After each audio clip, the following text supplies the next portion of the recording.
नमस्कार मंडळी, मी प्रतिज्ञा स्वागत करते आपल्या नवीन एका व्हिडिओमध्ये आणि आपल्या चॅनलमध्ये सुद्धा। आज ना माझ्यासाठी खास दिवस होता आणि काय खास आहे तुम्हाला पुढे व्हिडिओमध्ये कळेलच। त्यासाठीच मला स्पेशल थाळी अशी बनवायची होती। खरं तर आम्ही नेहमी या दिवशी बाहेर जेवायला जातो, पण आज कोणाचाच मूड नव्हता बाहेर जेवायला जायचा। त्यासाठी मी इथे चपातीसाठी कणिक मळून घेतली आणि नंतर मला इथे वरण सुद्धा बनवायचं होतं। त्यासाठी ना पाण्याला उकळी आणून दिल्यानंतर त्यामध्ये थोडीशी मुगाची आणि तुरीची डाळ घालून घेतली।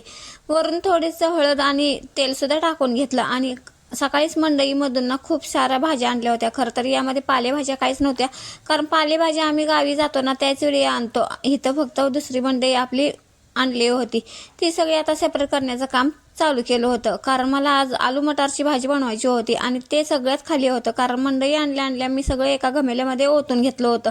आता या भाज्या नंतर धुवून स्वच्छ मग निवडून ठेवाव्या म्हटलं, पण आता मला आलू मटारची भाजी बनवायची असल्यामुळे ते खालून कधी काढून मग म्हटलं चला आधी भाज्या साईडला सेपरेट करून घ्याव्या आणि मगच भाजी बनवावी।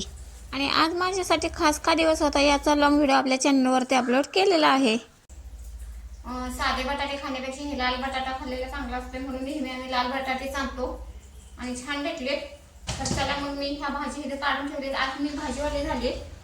आता हा वाटाणा ह्याचा सोलून घेते, कारण मला भाजी सुद्धा आता करायची आहे वाटाण्याची, आणि नंतर ह्या भाज्या धुवून ठेवते।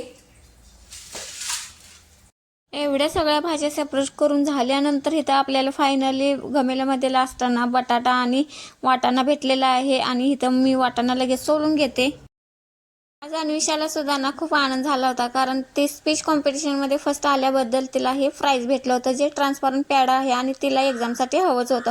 मुलांना असं प्राइज भेटल्यानंतर ना कॉम्पिटिशनमध्ये ना पार्टिसिपेट होण्यास वेगळाच उत्साह वाटतो। आलू मटारची भाजी बनवण्यासाठी इथं मी बटाट्याची वरची साल काढून घेतली आणि त्याचे मोठे मोठेच काप करून घेतले आणि नंतर हा कांदा सुद्धा बारीक कापून घेतला आणि टोमॅटो सुद्धा इथे कापून घेतले, कारण दोन्हीची मला प्युरी बनवायची होती। वाटाणा तर आपला सोलून झालेलाच होता आणि इथं कढईमध्ये ना गरम तेलामध्ये सगळे मसाले खडे मसाले टाकून घेतले, त्यामध्ये धनेपूड जिरेपूड सुद्धा टाकली आणि हा सगळा मसाला छान असा भाजून घ्यायचा आहे। आता यामध्ये आपण तयार केलेली प्युरी सुद्धा टाकून घेतली। या प्युरीमध्ये ना कांदा टोमॅटो थोडंसं लसूण सुद्धा टाकला होता आणि थोडंसं आलं सुद्धा होतं। हे सगळं आता छान तेलामध्ये भाजून घ्यायचं आहे।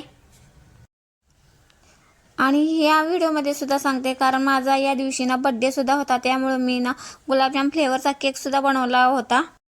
आता इथं आपले छान असे मसाले तेलामध्ये भाजून तयार झाले होते आणि त्याला ना छान असं बघा तेल सुटलं होतं। चला मग यामध्ये थोडंसं लाल तिखट म्हणजेच कांदा लसूण चटणी आणि लाल मिरची पावडर सुद्धा टाकून घेतली आणि याचमध्ये लगेच आपण सोलून घेतलेला वाटाणा आणि बटाटा सुद्धा टाकून घेतला। भाजीला छान असं तेल सुटलं होतं। वरून थोडंसं कोमट पाणी टाकून घेतलं शिजण्यासाठी।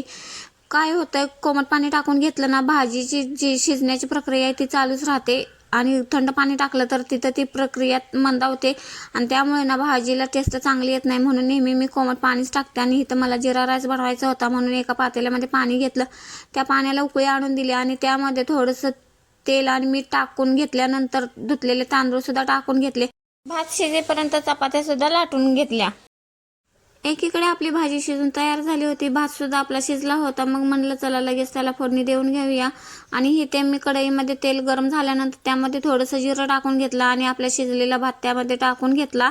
आणि आज माझ्याकडून ना हा भात जास्त झाला होता, मग म्हटलं थोडासा साधा जिरा राईस करूया, म्हणून मी इथे थोडासा जिरा राईस करायला घेतला आणि वरून छान अशी कोथिंबीर टाकून घेतली। आपला इथं भात तर तयार झाला होता।